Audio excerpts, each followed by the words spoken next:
Question 7 of Secunda Secunda is also a very short question with only 2 articles, and whereas yesterday in the previous video we were talking about the cause of faith and how it's infused and what role do we have through our intellect and will and cooperating with God, now it's the effect of faith and basically what does faith do for us? Once we do have that infused virtue of faith, what are the effects? And so again, just 2 articles. This one's pretty quick.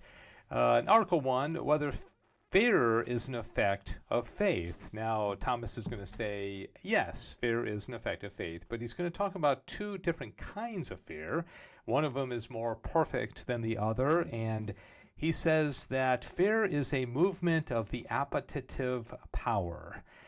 Appetitive just would have something to do with desire. We have sensitive appetites and we have the will, which is an appetite as well. That's the intellectual appetite. He says, now the principle of all appetitive movements is the good or evil apprehended. So if you perceive or apprehend a good, you're going to desire it, and if you apprehend an evil, you're going to withdraw from it or fear it or something like that, right? And consequently, the principle of fear and of every appetitive movement must be an apprehension. Okay, so something that we experience out in the world, and then we respond to it either through an appetite or a passion or something like that.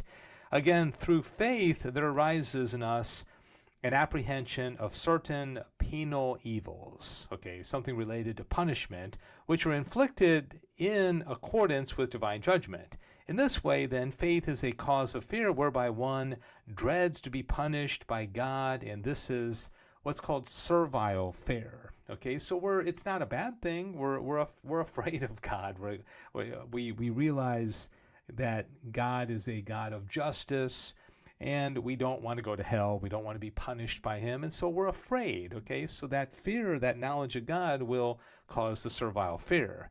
It is also the cause of filial fear, whereby one dreads to be separated from God, or whereby one shrinks from equaling oneself to him and holds him in reverence, inasmuch as faith makes us appreciate God as an unfathomable and supreme good, separation from which is the greatest evil, and to which it is wicked to wish to be equaled. So you see, it's the filial fear is much higher in ranking than the servile fear. It's like somebody is married and you either are good to your spouse because you're afraid of what they could do, or you're good to your spouse because you love them and you understand their dignity. Okay, so that's kind of a human level of what this is about.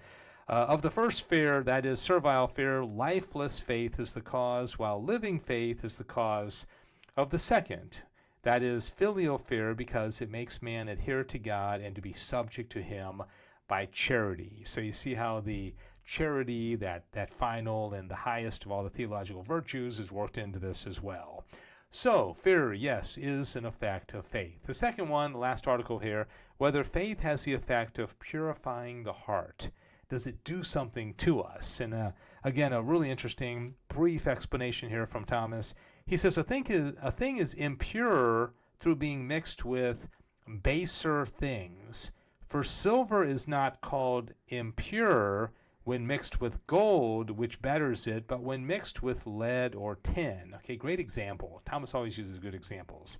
Now, it is evident that the rational creature is more excellent than all transient and corporeal creatures. Okay, we are among the corporeal creatures, we are at the top of the food chain, so to speak. Okay, we are the greatest of the creatures that have bodies, so that it becomes impure through subjecting itself to transient things by loving them.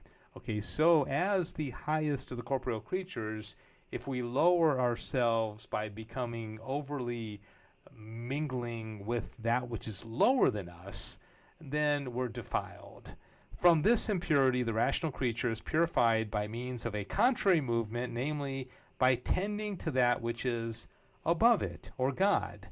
The first beginning of this movement is faith, since that cometh to God he that cometh to God must believe that he is, according to Hebrews 11:6. Okay, so the first coming to God is, first of all, having it proposed to us what we should believe, and then that assent, which is an act of the intellect that is moved by the will, right? Hence, the first beginning of the heart's purifying is faith, and if this be perfected through being quickened by charity, the heart will be perfectly purified thereby. So it's not just enough to have faith. You have to have faith, which leads to hope, which then ultimately leads to charity, which is resting in God. And that is, by definition, heaven, beatitude.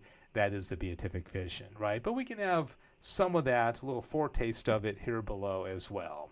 All right, that's the very brief question 7 of Secunda Secunda, the effects of faith, as we continue moving through this treatise on theological virtues. Thanks for joining me. God bless you.